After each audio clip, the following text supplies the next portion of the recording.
Love தான் sir. நம்ம ஒருத்தரை எவ்வளோ லவ் பண்ணுறோமோ அவங்க தான் சார் நம்மளை பாடாப்படுத்துவாங்க. அவங்க நம்மளை எவ்வளோ பாடாப்படுத்தினாலும் அவங்க மேல இருக்கிற லவ் குறையவே குறையாது. அமைதியில் நீ வாழவே பூவே, இறைச்சலை நான் தாங்குவே. எனக்கென நீ போதுமே மனே, அரசனை போவாழுவே.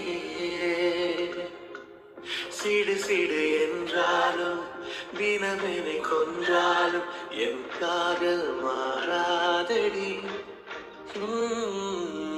விடு விடு என்றாலும் விழகிட சொன்னாலும் என் காதல் தீராதடி.